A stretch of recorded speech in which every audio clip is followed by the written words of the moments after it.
Hi, I'm Gabriel Hernandez. This is Watcher DM. Today, we're going to be going over the adventure guide for Warlock Joe's Dungeon for Babies. This is an adventure by Jesse Brown. It was created for 5e for 4 level 1 PCs. It can also really easily be adapted to almost any system, and it's kind of just an introductory adventure ideal for any new role players, anybody who wants to come into the fantasy role-playing hobby and isn't sure what they're going to get into, but has some sense maybe. This is a great adventure to kind of ease them into it. Before we get started, I'd like to ask you, if you don't mind, to like and subscribe on this video, and don't forget to hit the bell icon to be notified of future adventure guide videos and our other content.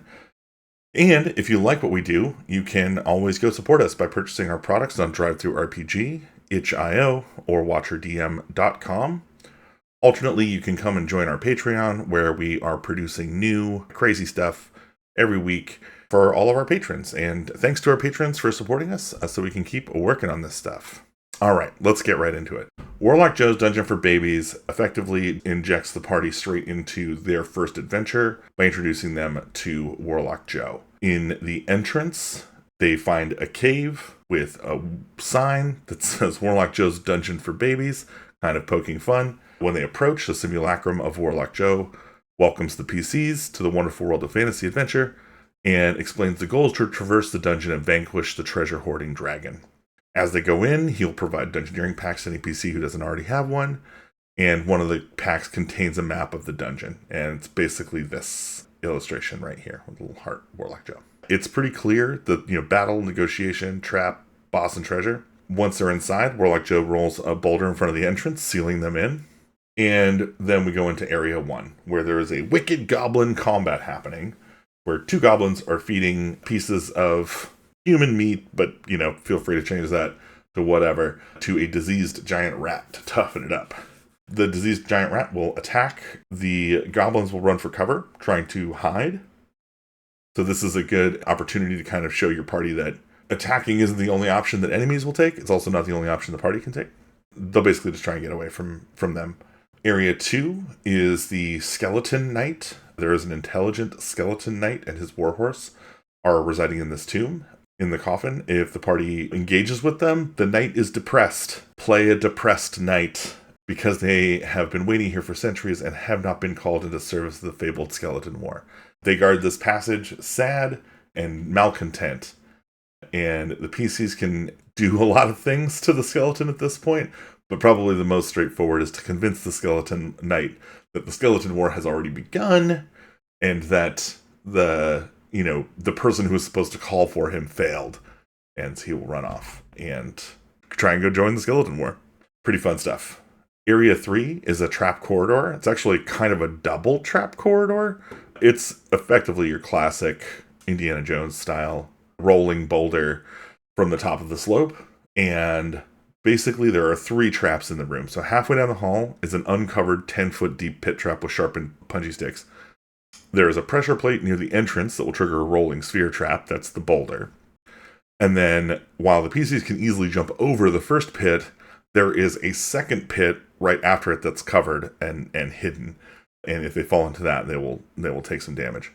Also, if they go down to that pit, they will find a skeleton that is wearing a ring of jumping. They can swipe that for themselves if they like. If the pit kills 2 PCs, it kind of maxes out. They're cushioned by their friends' impaled bodies.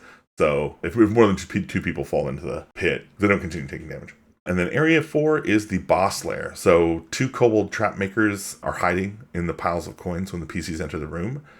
And the room is just filled with coins. Unfortunately, they're all copper coins, and all of the coins are cursed. So if they take the coins, they'll end up using the variant encumbrance rules. You can tweak this however you want. Effectively, the idea is you don't want them running off with a ton of copper pieces. They don't want to run off with a ton of copper pieces. This is kind of a educate players about the cost of encumbrance type of thing.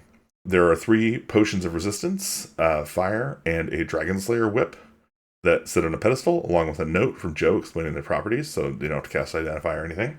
A red dragon wormling is tethered to an adamantine post by an adamantine lock. It speaks only Draconic. It demands to be released. It has only 5 feet of movement, and it's easy to stand out of its reach. Its only non-melee attack is its Fire Breath, which cannot be used every turn. It needs to be recharged. which means the PCs could likely stand out of reach and whip it to death if they wanted. If the PCs kill the dragon, Warlock Joe will appear, congratulate the PCs on defeating the violent evil beast, and he'll tell them to bring the dragon's corpse back to the entry for a free red dragon scale mail. Inside of the base of the Dragon Slayer whip is a key to the adamantine lock. So, it has to be smashed to release it, basically breaking the Dragon Slayer whip. But if they get that key, they can free the dragon. A portal opens up, taking them outside, unless they're carrying any encumbering coins. And effectively, if the dragon escapes, he'll cough up a really nice flaming sword. We used to have this as the flaming sword, like the firebrand, but I encourage you to pick a flaming weapon that's appropriate to your party and appropriate to their level. They're probably level 1 at this point, but giving them a super powerful magic item early on that they kind of have to learn how to deal with other people coming after it, etc., can be really fun. So I definitely recommend doing that. True Resurrection is on the table for anybody who has died during this, but first, Warlock Joe will cast Animate Dead to bring them back as horrifying zombies, just to get a good laugh out of the reaction to the PCs. So if anybody dies, make sure they know that they're not dead, and to stick around. That's this adventure. It's pretty short, it's pretty sweet. It was one of our earliest forays into, I think this is the first, or maybe this is the second Warlock Joe adventure, but it was early in the series, and we had a lot of fun. Paul Brown did the art. I got to do these little diagram art pieces, and yeah, if you've played Warlock Joe's Dungeon for Babies and have opinions about it or stories you want to tell, please sound off in the comments, and I look forward to hearing from you, and we'll see you in the next one. Stay weird.